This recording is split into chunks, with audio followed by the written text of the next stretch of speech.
See, okay, we are live. All right, very good, guys. Wonderful to see you, Suresh and Anirban. Suresh, you're not quite centered, okay? Just so you know. Okay. Yeah, so that's Okay. Yeah. intuitively you move in the wrong direction because.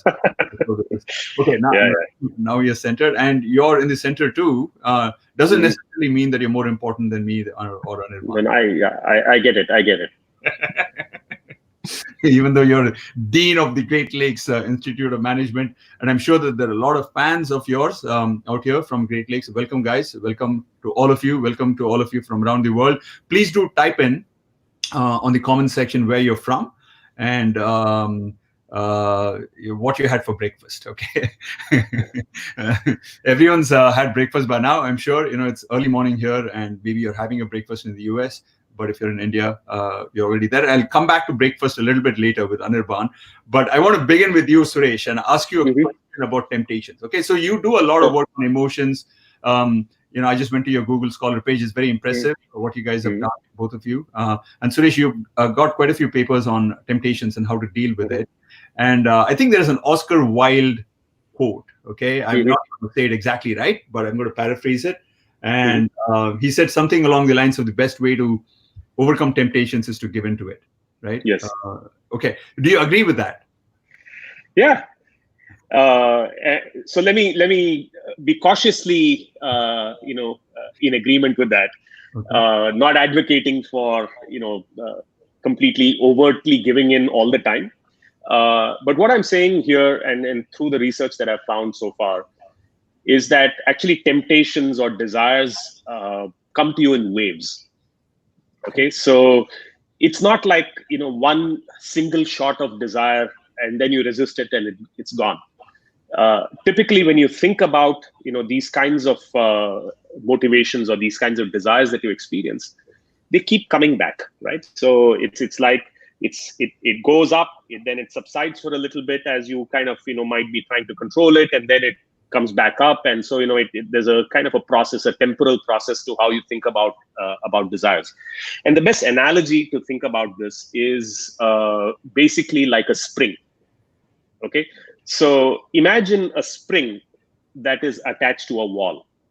Okay, and that spring is basically your desires. Okay, and if you basically pull the spring away from the wall and then let it go, it starts oscillating. Okay, and as it starts oscillating, it can basically over time, it's like your desires are going up and down. But over time, if you are a decently if you're a decent self-regulator, that you're good at regulating yourself, those desires should die out over time, right? The oscillations of the spring kind of die out over time. So that's are the kind of proxy for the intensity of the desire. The more they oscillate, the higher the desire. So the amplitude. So the greater the amplitude of the desires, which means the height of the desire that you experience, that basically represents how much desire you're feeling. Okay, and there's another interesting variable to think about here, which is once it is oscillating, how long are you stuck in that state of desire before you get out of it, right? So what we would call inertia. So the idea is as follows. Now, this is your desire. Now, imagine there's a second spring attached to the opposite wall. So before you go on with springs, let's take a very specific context. So let's take food. Sure. Okay, a lot of people have desires with food. It's a very relatable thing. Imagine that a specific scenario where you have an unhealthy thing, let's say gulab jamun, right?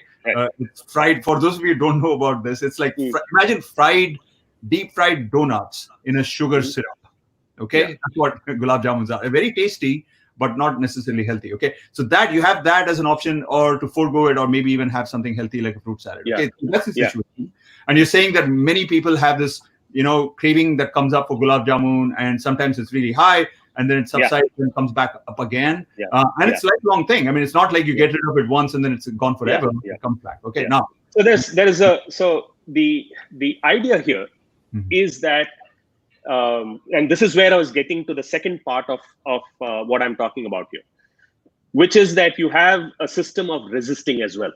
Right. So in your brain, you are also telling yourself, I should not have it. Right. Okay. And now imagine your resistance is another spring that is connected to your desires. Right. Okay. So if you oscillate one, the other guys say, it starts oscillating. And so now they're both influencing each other. That's right. Right.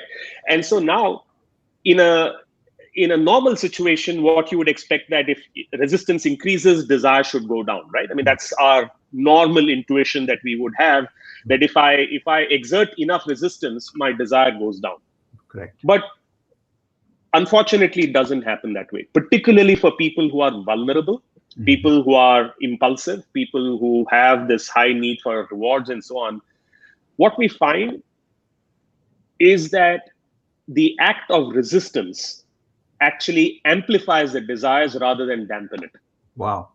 That's interesting. So would it be fair to say that if you think about these two as two separate kind of columns, right, in a graph, okay, one is the desire, and the higher it is, the more you have the desire, and the other is the resistance or self-control, higher it is, the more self-control you have.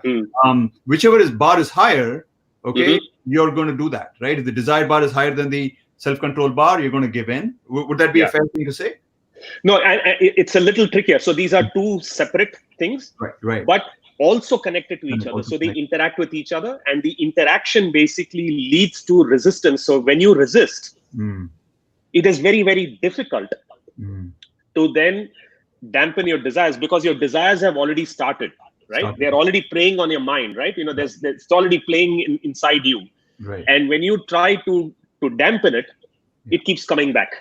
And it comes back with increased amplification. So which means, therefore, in a way, you're actually better off giving in the first instance than to wait and try to resist and then actually end up over-consuming because, it was just working on your mind all along. Okay, so let's take another context, alcohol, right? A lot of people are alcoholics and they have a desire for alcohol. They're addicted to it. Would you then recommend something like a moderation as a strategy? Okay, you would actually recommend it. So just have one drink. Okay. That is exactly right. Okay. So if the more you try to abstain, and I'm sorry, Raj, I think you were asking a question. So No.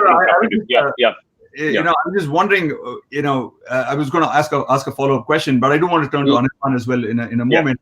But I've often discovered for myself, right, that let's say that I don't want to drink tonight for whatever reason, right? Tomorrow I have a happy smarts happy hour coming up with two charming young, well, not quite middle-aged, gentlemen from Hong Kong and Chennai. And so you're saying that have one drink and then stop there. That way you're going to be better off. But I've often discovered that my state of mind is different after that first drink. And then I think to myself, why am I kind of like getting all stuck up about this? It's after all happy smarts happy hour with two charming middle-aged men. Okay, so why should I not have a second drink and a third drink and so on? So isn't that possible that it might be a slippery slope? Yeah, Anirban, if you would like to jump in, but my take on this is alcohol is slightly different. Okay, so alcohol is different. Alcohol also operates on the resistance side of things and impairs your ability to think. Right. Whereas when you talk about food, I think your capacity to resist remains the same for the most part, unless you're like super addicted to food and so on. Right. I think alcohol has got a certain chemical, influence. Okay, so let me just very quickly summarize what I thought I heard you say, Suresh, and then we'll go to Anirban with this question. Okay, so overcoming temptations is a universal problem, and one of the ways to think about it is to think about the intensity of the desire. You can imagine a graph in your mind's eye. The higher the bar of intensity, the higher the desire, and the other one is the self-control. And you would think that if I just get my self-control high enough, then I can clamp down on the desire. But the more you focus on getting up your self-control, the higher the temptation becomes as well, is what I heard you say. Okay. And so it's not as easy as, just, exercise a lot of self-control, because in the process of doing so, the temptation bar might also grow. And particularly, if you continue to do it for a while, maybe the temptation bar at some point, maybe an hour from now, is going to kind of become uncontrollable. Okay. Uncontrollable. Good. So, Anirban, here's my question to you. I just discovered yesterday that you're not from IIM-Cal, okay, which is a little bit of a disappointment because, both Suresh and I are from IIM-Cal, and I'd love to have you also be part of this club, so that I can feel good. I can bask in the glory. It's a select club. It's a very select club. Okay. So I don't know if you wanted to add anything to what he said, but I'll just throw in my question to you. Okay, let me hear your question. Yeah. I mean, it was going to be somewhat of a personal question. Okay. So I wanted to ask you, what are the domains in which you tend to get tempted the most? Okay. Oh, that's excellent. Okay.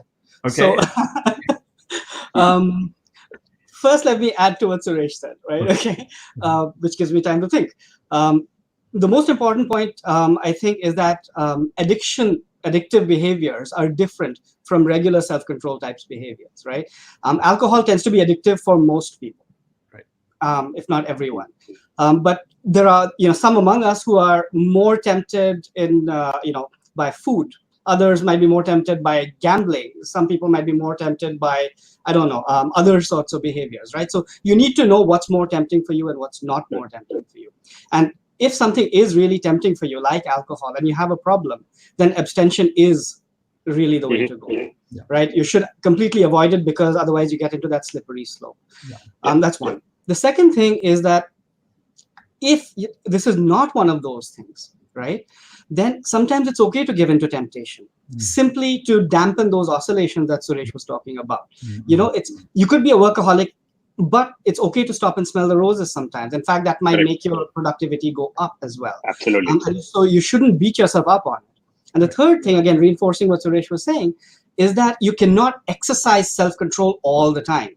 So sometimes the best way of exercising self-control is not exercising it at all. Just stay away from the temptation. Don't go into the bar, or don't go near the gulab jamun table at the buffet. And you'll be much better off that way. Personally, for me, I think food is definitely one of those things where I realized, I research it partly because I'm no good at it.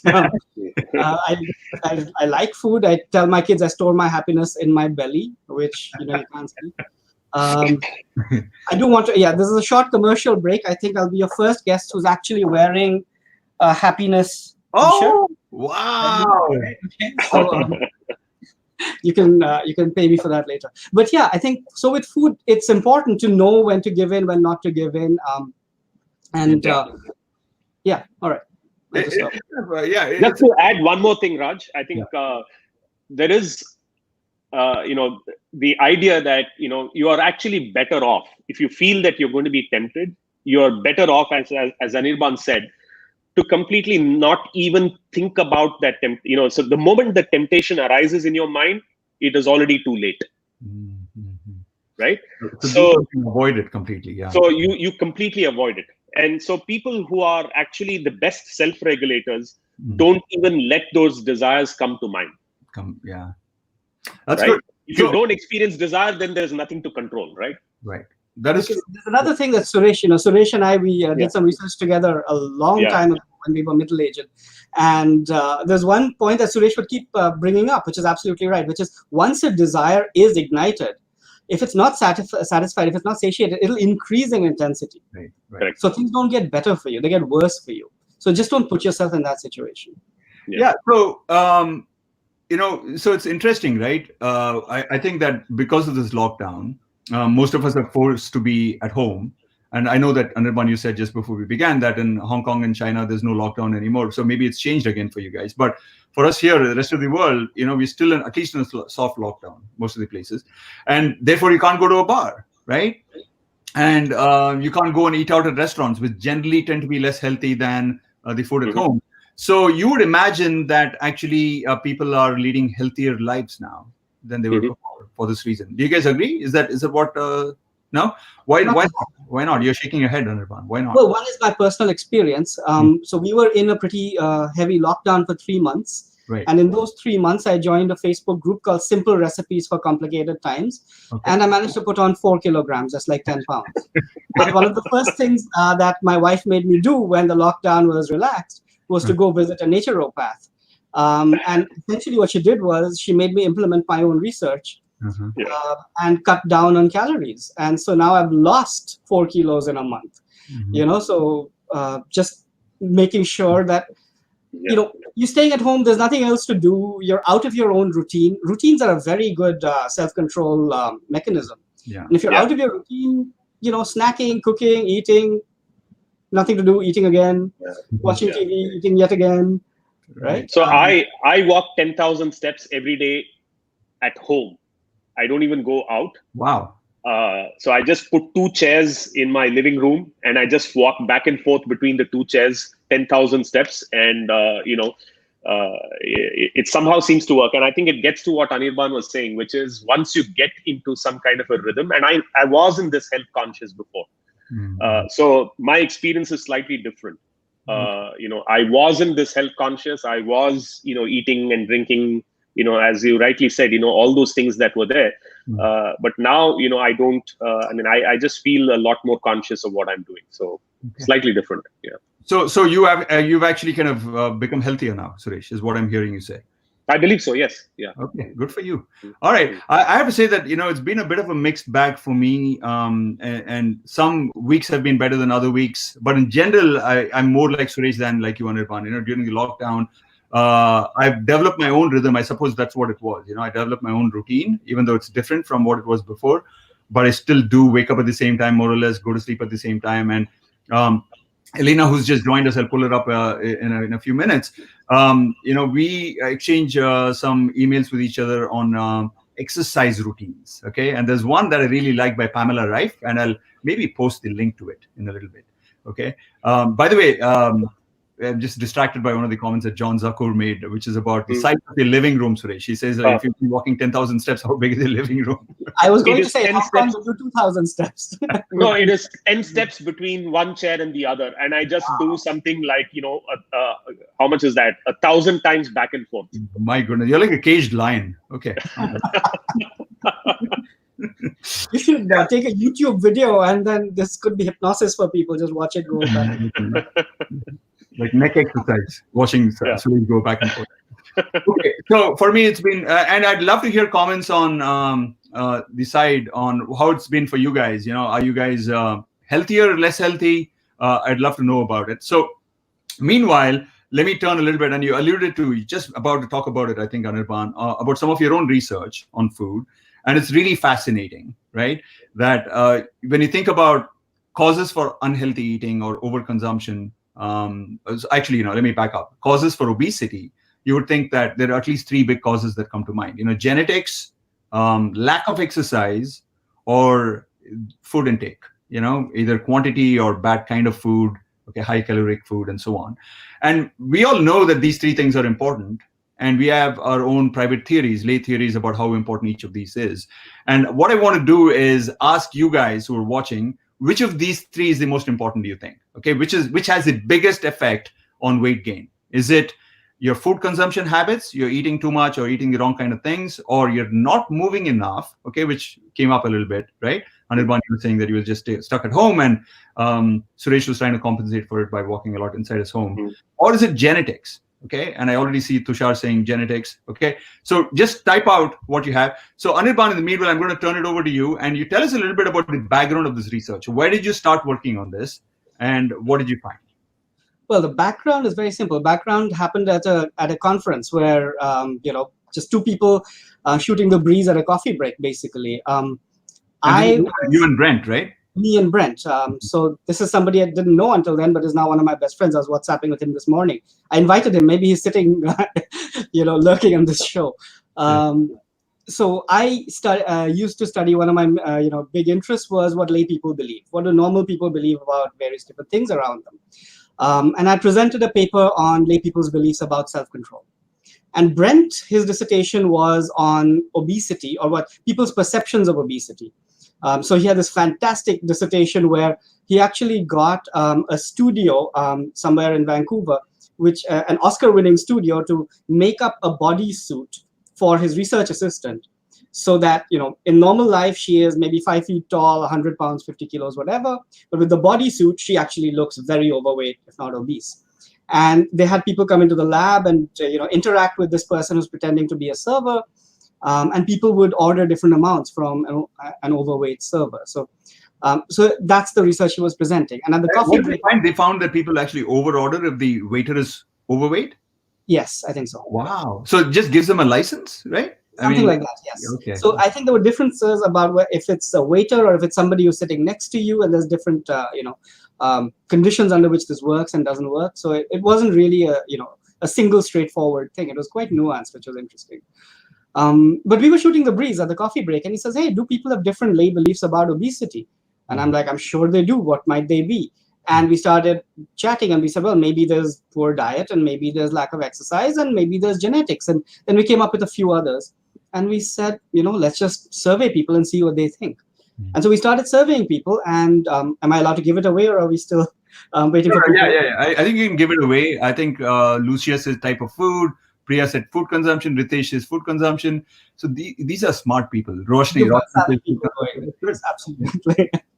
Yeah, so actually what we found is a roughly 40-40-20 split. 40% of the people in various populations, various countries, and this research was conducted around 2009 till about 2013-14. We conducted multiple surveys in different countries, and we found about 40% say poor diet, 40% say lack of exercise, and 20% say genetics or something else, lots of random different reasons. But the split between poor diet and lack of exercise was roughly equal everywhere.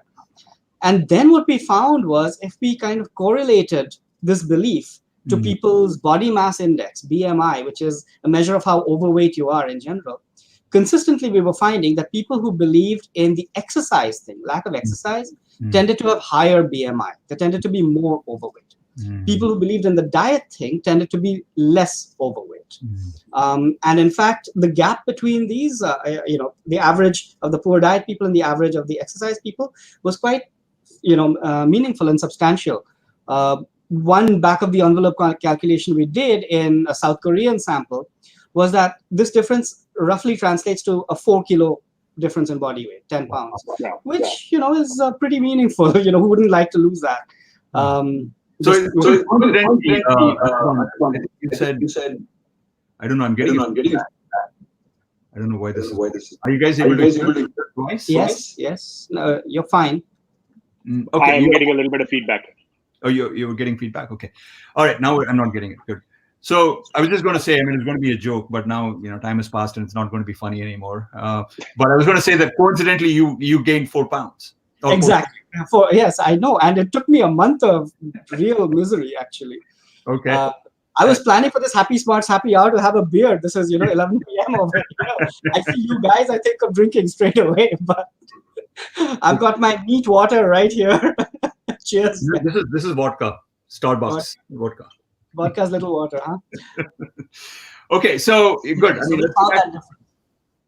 Topic, and you were saying that believing that exercise is the culprit can actually make you overweight. And I suppose if you work through the reasons why that is, I think that if you think that exercise is the cause for being overweight, you might say that I don't work out, and that's why I'm not of the right weight, right BMI. And nothing to do with my food consumption. It's all to do with my exercise. And so you give yourself the license to eat as much as you want, what you want to eat. And that ends up resulting in, right? Yes, that does. Because actually, diet does have more of an effect on weight. It's a simple calorie in, calorie out thing. Yeah. Food that you eat is just more likely to go in than exercise burning your calories, right? And doctors are pretty much clued in on this as well. So that's why my doctor told me just cut your eating drastically. But many people are not. And so then what happens is people get into this cycle where they say, I'll eat something or not, is the choice that they're making, the temptations we were talking about. How do you make a decision at a point of temptation? You recruit your beliefs about, whether you should do this or not, what the implications and so on. If you believe diet is the thing, then you say, no, maybe I won't eat this cake or gulab jamun. If you believe exercise, you're more likely to say, okay, I'll eat it, but I'll burn it off. Right. But the fact is we underestimate the calories we take in, right, and we overestimate the calories we burn. Right. And then after we burn those calories in the gym, you cycle for half an hour in the gym and you say, wow, I'm such a good kid. I can now reward myself. And you go out and you have 2 more gulab jamuns and boom, you've gone back 2 steps, right? And so you get into this vicious cycle where you're working out, but you're not losing weight. Mm-hmm. And I do want to say that working out is extremely important. Okay. Exercise is extremely important for health. It's just not the number one thing for weight gain. For weight loss. For weight loss, weight gain. Yeah, that's good. That's good. It's wonderful. I think it's very, very useful to keep in the back of your mind. So I want to kind of like shift gears a little bit here and talk a little bit about success and power and status and wealth, which both of you guys enjoy a lot. Okay, I want to say those who don't know or did not read a little short one-line bio that I gave on Suresh and Anirban. Suresh is the Dean for Great Lakes Institute Management Institute based off of Chennai. Also have a campus in Gurgaon, I think. And one of the up-and-coming institutions. It's a fabulous place. I visited it myself. And Anirban is the associate provost, okay, of the Hong Kong University of Science and Technology. Beautiful, beautiful, beautiful campus. And Anirban's been there, what now, 20 years almost, give or take, right? If you round it off, yes. I'm not yet associate provost, though. I will. Oh, you're not yet, okay. But you're soon going to be going to take over, what, in a month or so, right? September, yeah. September, okay, in the fall. Anyway, so you guys have experienced conventional success, okay, already, and you're continuing on the path of conventional success. So let me ask you a very blunt question, okay? How much do you seek, or did you seek, power, status, etc. in your life? On a scale of 1 to 10, 1 being, that wasn't at all important to me. It just fell into my lap, and here I am. To maybe a 7 or an 8 or maybe even a 10. Okay, Suresh, you go first. Mm-hmm. No, I didn't seek it. I think it just it just came to me, and not that I say that there is substantial success or power yet. Definitely, yeah. On both dimensions, I would say there is still a lot to be enjoyed, particularly on the success front. I mean, that's relative. I'm sure that a lot of people looking on are thinking, maybe they're 20, 21, 25, 30. Sure. They're thinking that, at the age of 55, which is around your age, if they were to be in your shoes, they would count that as a, really good life. So I think there is an interesting life story as far as I can share in terms of, how I went about this, to where I am today, which is that, I was working in industry for, about 10 years after graduating from IIM Calcutta. I was in a reasonable position of power and responsibility, by that time. And then one fine day, I decided to chuck it all up and go back to school to get a PhD, starting once again at the bottom rung, as you're aware, Raj, right? You're below me there, right? Even though I was below. I was the senior PhD student, and you were like a couple of years junior. Yeah. And imagine that you were 5 years junior to me at IIM Calcutta. So that is like even more like what do you call chili powder or salt on the wounds. But no, I think it was truly a phenomenal experience once again to start all over and just think about what you wanted to achieve in life, and discover something that you truly enjoy doing. And I think that is really what success really means to me. Success is not the outward, symbols of what you might enjoy, or even power. Success is about enjoying what you do. Success is about coming into work every single day and feeling, truly inspired that you want to do something different. And every day you should be intellectually challenged. I think that is really what I truly care about, at least as far as I'm concerned. It's not about the external aspects of it. It is more about internally how you feel about yourself, how you feel autonomous, how you feel that you have, the whole definition of what you might call eudaimonic happiness, which is, mastery over things, autonomy, and, this idea of, building a relationship with people and all that. I think that is really what drives me. And so I think particularly now I have found it in spades. So I really enjoy what I'm doing. And I was enjoying what I was doing even as a, even when I was in the US as a scholar, as a professor. I loved research. I still continue to enjoy research and talking about it. But I think, there are multiple dimensions that I'm exploring, which I'm really happy about, which I think gives me a lot of happiness. Wonderful. All right. So you did not chase it. It kind of like more or less came to you, but you were doing the right things, more or less, focusing on the process and leaving the results out to the universe. Okay. That's great. Anirban? Yeah, absolutely. I think I never expected to get power. I never expected. Well, I hope to get status. You always hope to do well, and when you do well, you will advance, and then when you advance, then you'll get to the next step and the next step, and these steps are status, right? Let's face it. And I always wanted to do well at what I was doing.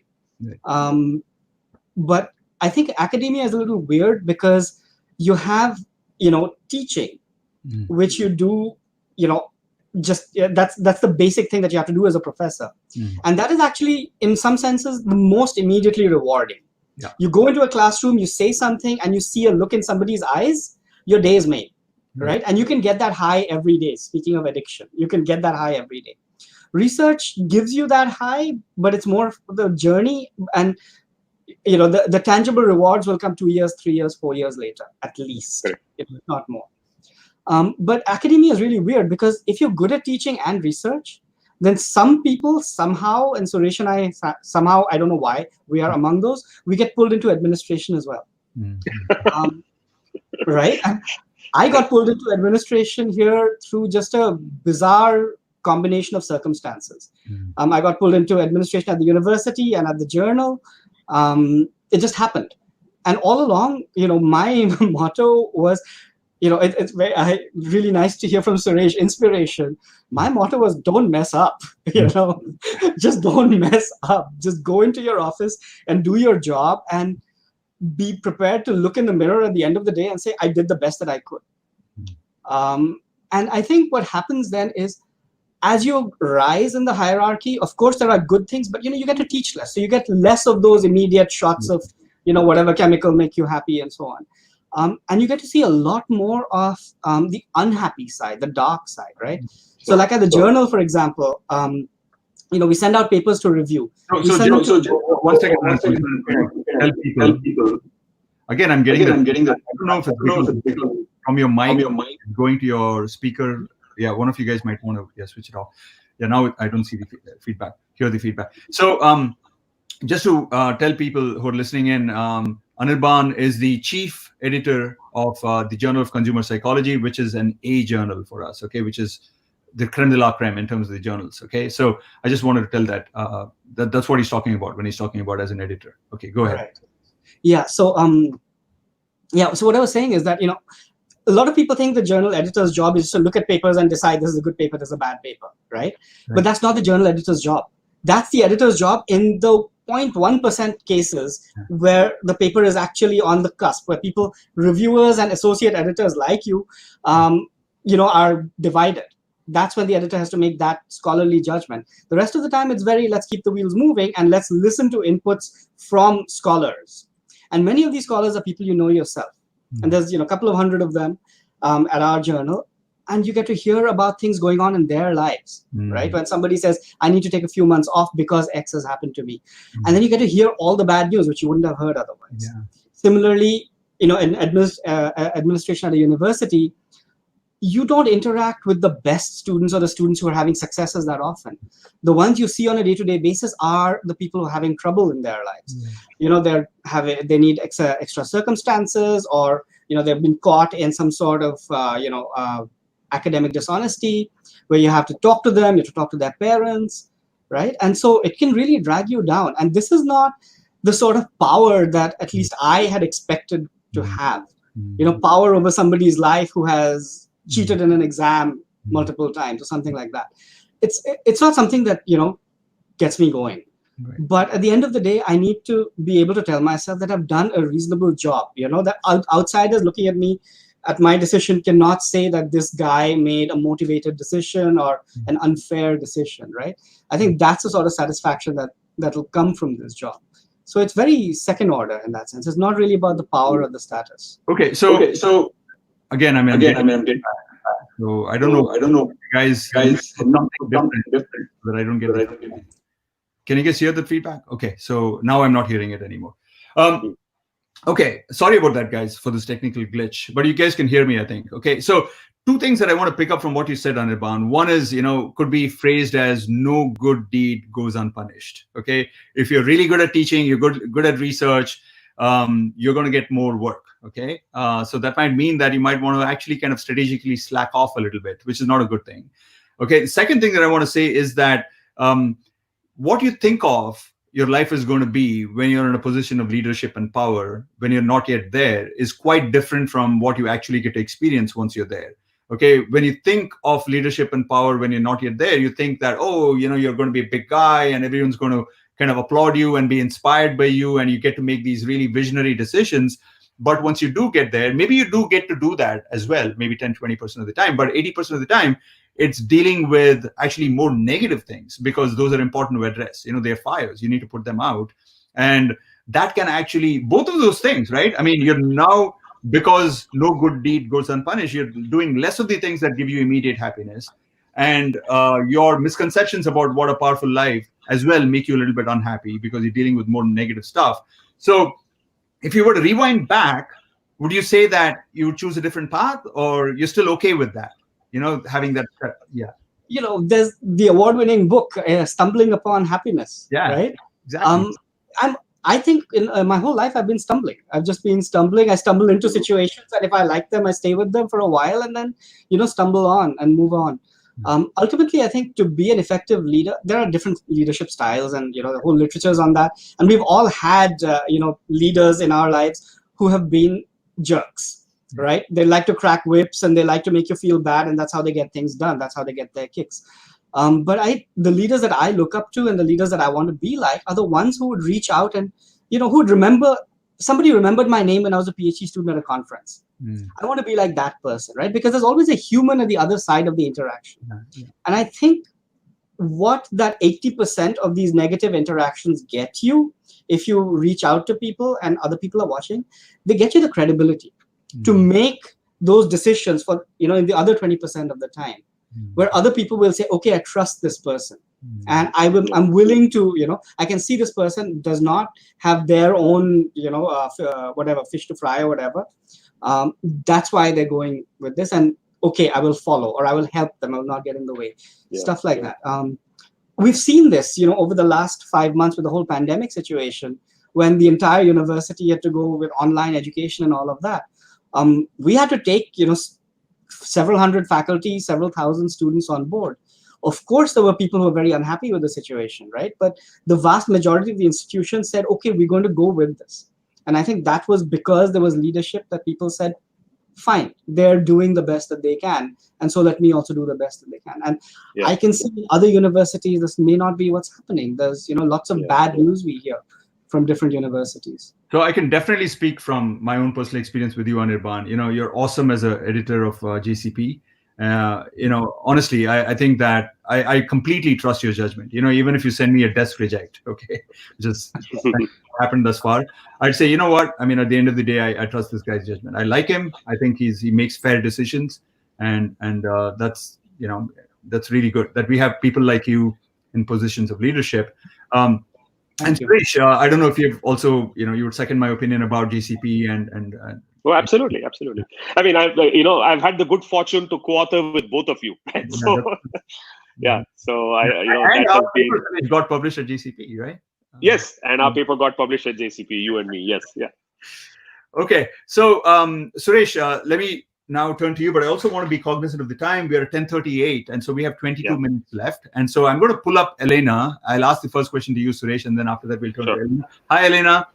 Hello, Raj, Suresh, and Ivan. Very happy to see you today. Likewise. Hello, guys, our international community. We have so many people from different countries. Just to name a few: India, Colombia, USA, Mexico. We're very international. So, guys, by the way, get active with your questions, because so far we've had like 2 questions. So, please get active. But I have a question to ask. I have my own question. Could I ask one? Elena, go for it.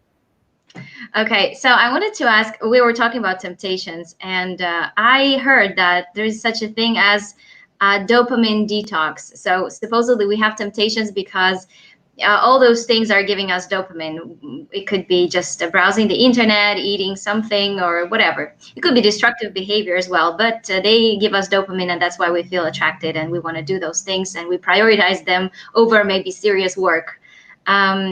And so dopamine detox is when you just don't do anything of that for like a day. So you just take walks and you don't listen to music, because that also is a source of dopamine. And you're allowed to maybe write something like a journal, and take a walk, but you don't watch TV, you don't browse the internet, you don't do any of that.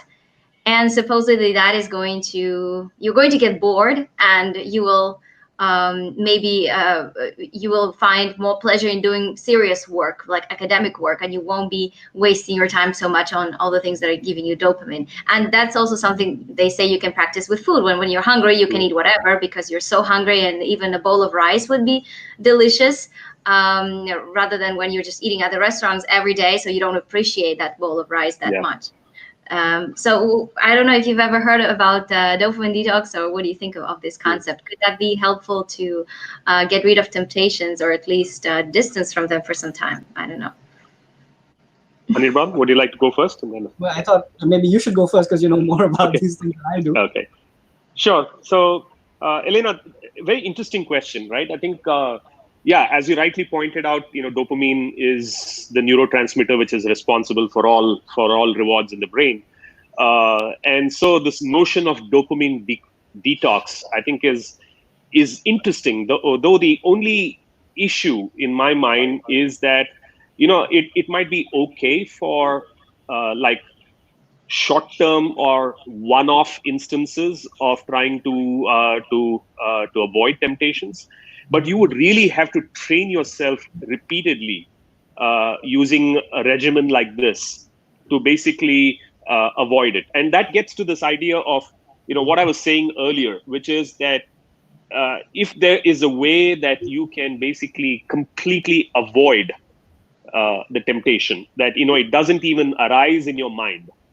And there are many ways you can do this, right? So there's cognitive therapy, which can basically get you to think of, and the old Walter Mischel's experiment, where they had people, little children, basically imagining that the marshmallow was like a little log, right, a log of wood, and so when they imagined that that way, they basically were able to overcome whatever temptations they had.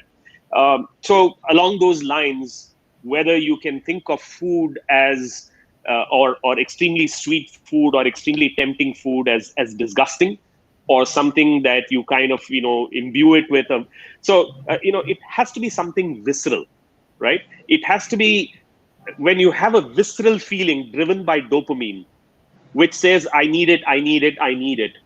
You have to counter it at the visceral level equally, right? So it has to operate on that side of the brain, rather than operate on a different side of the brain where you're relying on self-control resources, which may basically get hijacked or overwhelmed by your desires. So by the time the desire has already started to kick in, your temptations may get overwhelmed. Your resistance or your willpower may get overwhelmed by these desires. So the best way to counter the desire is to operate on it at the visceral level itself before it gets a chance to even arise in your mind. And I think that is something which requires a lot of training. And so maybe dopamine detox might be a way to go, reimagining it as undesirable, something that is not nice, something that is, something that is unhealthy, not unhealthy, but something that is even more basic. It's a basic emotion of disgust or something that probably needs to get evoked in your mind. Anirban, your thoughts? Well, I'm going to take it in a different direction. Going back to what Elena was talking about, you need to look at your phone every 2 minutes, what's the update on Facebook, things like that. Many of us are very overstimulated. We just live in an overstimulated state. And I think it's very important for us to regain our peace of mind by trying to reduce the amount of stimulation sometimes. And going back to, that's why people say when you go out to lunch or dinner with friends, just put your phone in the basket and, nobody gets to pick up their phone. Why is that? Because you can connect with other people. Same thing that you were talking about, going for a walk or let's just lie on the couch and look at the ceiling for a day. People are very scared of things like this. Like, how can I live with my own thoughts for 5 minutes? God help me, right? But I think this is the sort of practice that would help many people. And, I used to be very scared of this thing called meditation. But then, things happened, and my wife once told me, listen, you have to do this. Do this for 30 days or else. And I did it for 30 days against all my better instincts. And guess what? I learned something. I learned that this stuff actually helps. It calms you down, and then you don't need that stimulation so much, right? Ultimately, it comes down to being in control of when can I get the stimulation and how much stimulation do I want? Because sometimes stimulation is good. It's like Raj was talking about a drink earlier. Can I have a drink this evening? If I am confident I can stop at one drink, that's fine, and that's good. Or maybe tonight's a special occasion, and let me go and have 4 or 5 and get smashed. As long as there's somebody to drive me home and things like that are taken care of, hey, that's fine too, right? Not that I'm doing it every day, but it's that I know when I can give in and when I can hold back. And I can only do that if I'm not always being stimulated and seeking that stimulation. Wonderful. Yeah. Hey, great question, Elena. I agree. Mary, thank you. Yeah. Says it was a good question. And I have lots of IMCAL people here. My own batch, Digo and Pistu. We call him Shekhar Ganapati and Suresh, who actually, Suresh. Yeah. Nobody from Bangalore? How did this happen? I don't know. You don't have friends, man. You don't have a network.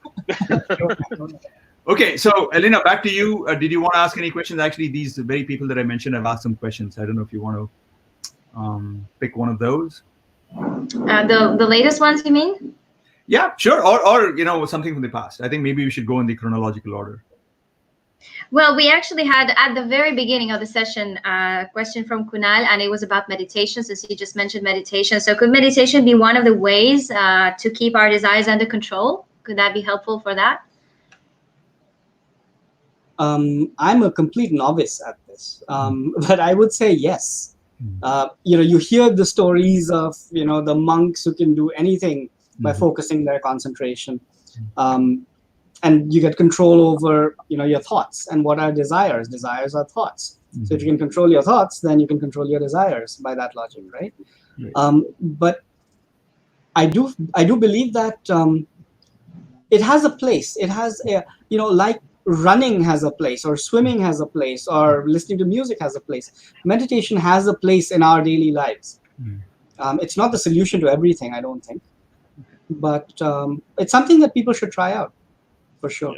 So out of curiosity, Anirban, this 30-day thing, what was it? What did you try? Headspace. There's an app called Headspace. Yeah, I like it. So, so I think they have something called Take 10, which is totally free, and then after that you have to pay, right? Exactly. And so then, now I've been doing it for a few years. I've got the annual plan. And what I've found is that having the plan gives me peace of mind. I know that if things get really crazy, I can lock the door. I can sit down on my couch for 10 minutes and do it. And so I do it less often than I should. Just like, my exercise cycle, I do it less often than I should. But having it there makes me feel good. That's good. Yeah. And he's got a very soothing British accent voice. What can be better than a British accent, right? Somebody speaking to you. How about you, Suresh? Do you meditate? I've tried it. It hasn't. I mean, to be honest, I don't think I've given it a fair shot. Okay. And again, as part of my new health regimen that I'm following with 10,000 steps, I think I'm going to get into meditation as well. So I was again just trying to do some research on alternative forms of meditation, and I know you went to the Vipassana camp a while ago. Well, so that was very interesting and very cathartic, I believe, right? I think that is the way to describe it. Absolutely. So I think in particular for me, whatever emotions kind of swirl in my mind, I think I definitely need to try and harness them for the good. And I think that is something that I'm hoping that meditation would probably help bring about some of that calmness and peace to my mind. Because otherwise, you find your mind racing all the time, and I think that is something that I do wish I can have a little better control over that. All right, Elena, back to you. We have an interesting question from Rama Subramanian. She actually has. This person has 2 questions. So, how do you know if your temptation has turned into a habit? Sorry, if your habit has turned into addiction, and is it possible to do that on your own to identify that? I think you Anirban? can. You need a level of awareness. You need a level of awareness about yourself. If you find that you cannot live without, whatever that thing is, it's calling you from the moment you wake up in the morning. You feel like, well, this is going to be the high point of my day. And, that's the first thing that you schedule in your calendar, or that's the first thing you make space for in your mind. Then it might be a problem. And I think it goes back to filling in your calendar with the routines of things that you need to do and you want to do and you would prefer to be doing. Right? Don't fill it in with things that you would rather not be doing. Right. I also kind of want to add to that. There's this opponent process theory of addiction, which basically, says that for addiction, as opposed to just other habits, the kick that you get out of that thing that will give you the positivity keeps going down over time. Think about, the standard or the kind of typical thing that we think of when we think of addiction, like drugs, right? Cocaine. If you were to snort it, the high that you'd get would be very intense initially, and then the 100th time it would really come down, and then the deprivation from not having it would start increasing in intensity. Whereas if you think about eating healthy food, you don't have that same process, or going to the gym, you don't have the same process. Okay. In fact, if anything, the kick that you get from going to the gym probably increases over time because you become better at it. Okay. It's a very, very interesting point. Yeah. So to add to Elena's question there, I think the way to think about it is this thing, whatever this thing is that you're worried that you might be addicted to, when does it switch from being something that gives you good feelings when you do it to giving you bad feelings when you don't do it? Right? That's the point that you know that you shouldn't be doing. Yeah. It's a very, very interesting point. In fact, I think Kent Berridge, he did some research on this. To Elena's question earlier about dopamine, what he found was that actually there's a difference between wanting and liking, right? And want, which is basically the source of addictions, where you just keep wanting something despite the fact that you might actually not like it. It no longer gives you pleasure, but it is just something that you have gotten so addicted to that you cannot do without it. Dopamine is actually implicated in that. It is not the fact that dopamine is involved in giving you pleasure. Dopamine is actually involved in just the want response. It's good. Very good. So a couple of other questions. Sorry, Elena, I'm going to take over just a little bit here. Okay. So I like all these questions that, D. Gopes asked this question about intermittent fasting. I don't know if any of you guys are experts on it and you want to comment on it. And then there's another one from Shekhar Ganapati on differentiating spontaneity and temptation. And a third one from Suresh on discipline. Okay. And I don't know if you guys want to talk about any of those.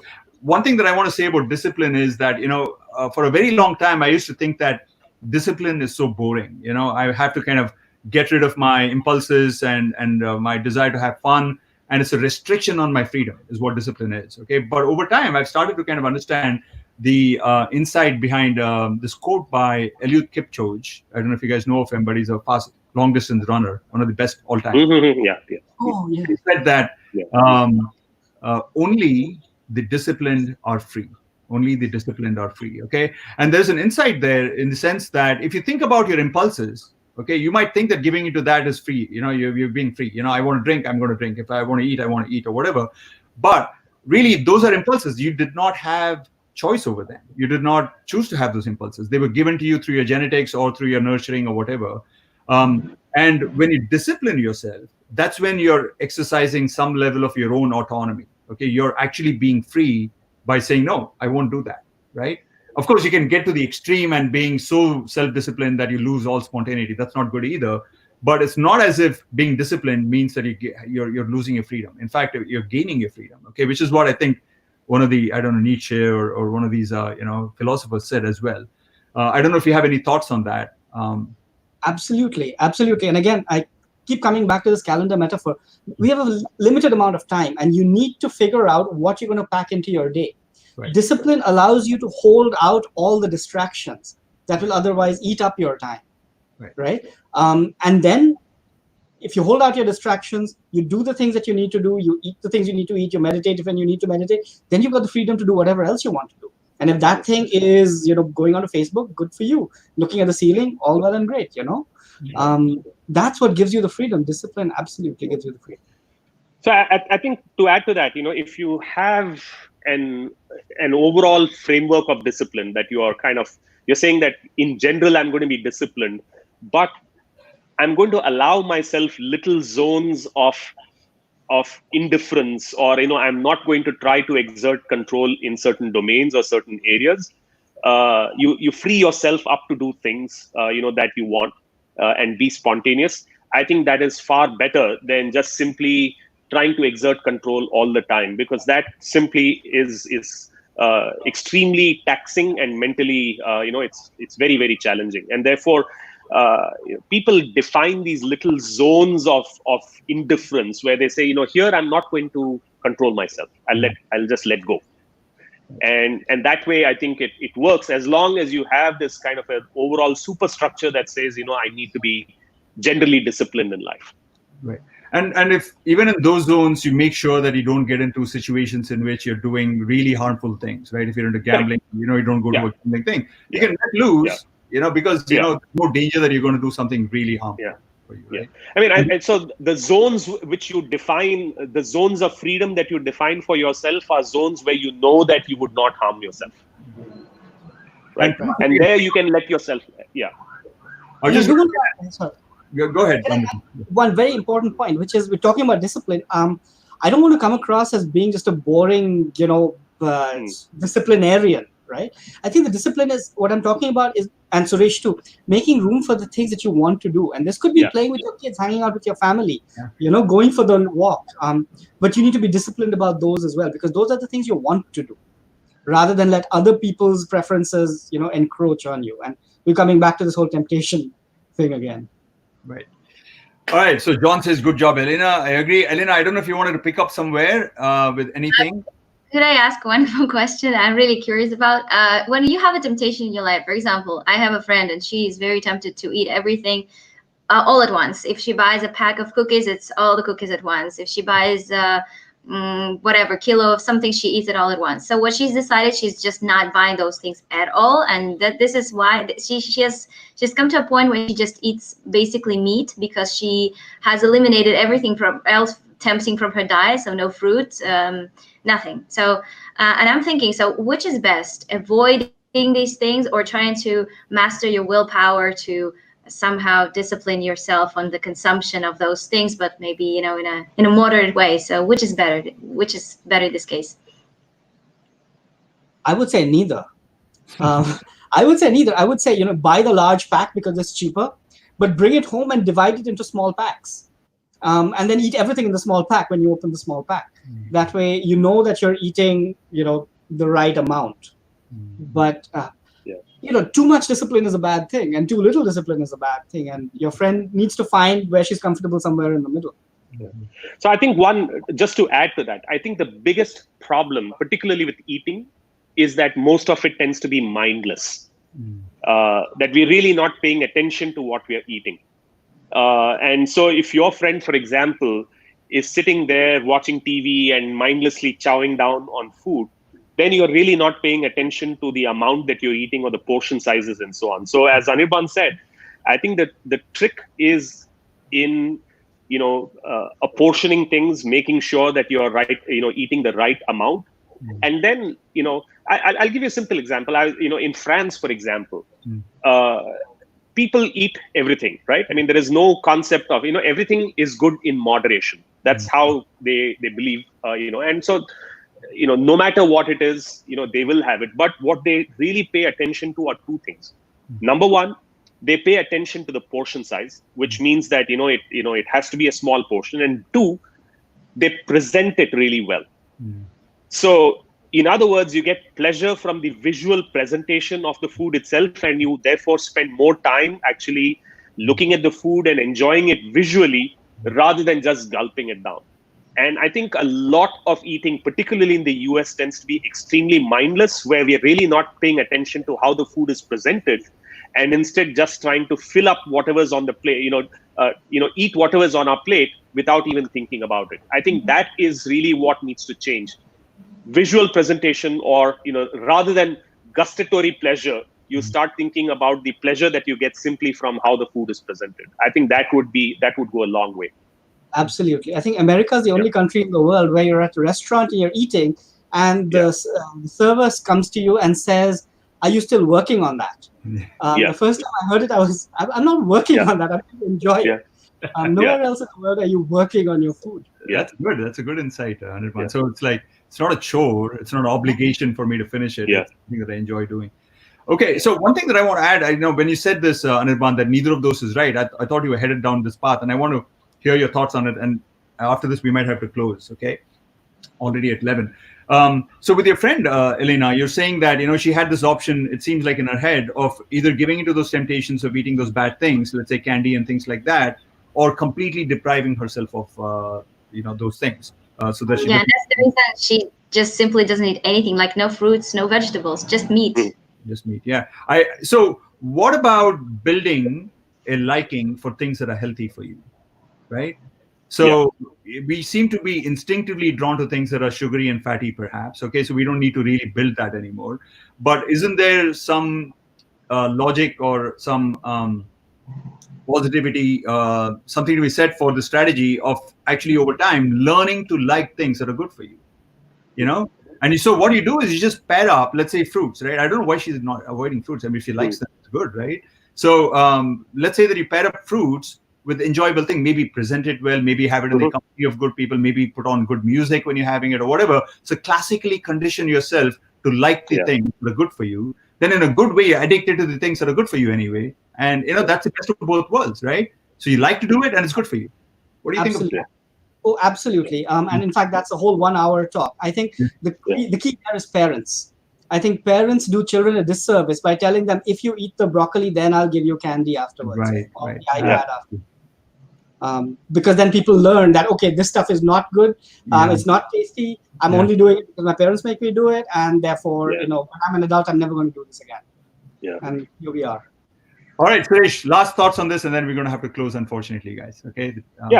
So just to add to that, once again, I think just wanted to share a little bit of my the current research exactly on this topic, where along the lines of what you said, when we actually put a little bit of ice cream on top of a fruit salad, people ended up eating more of the fruit.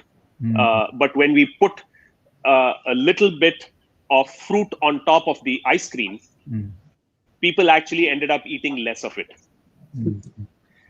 But that's because you just had more fruit in the first condition. No. It's the same serving size. It's the same serving size. Oh, I see. Okay. Right. So imagine it as ice cream and berries. Okay. In one case, the berries are the base and the ice cream is on top. In the other case, the ice cream is the base and the berries are on top. And what we found is that people actually ended up eating less of the ice cream with the berries on top, simply because the berries basically were healthy. And so therefore it detracted from the taste of the ice cream. But when people were thinking about health, the ice cream actually accentuated the taste. So if you want people to eat healthy, make sure that you pair it with something that is tasty, which kind of gets at the whole healthy and unhealthy intuition. Wonderful, guys. All right. So we are at 11:03 here. So actually 3 minutes past the hour.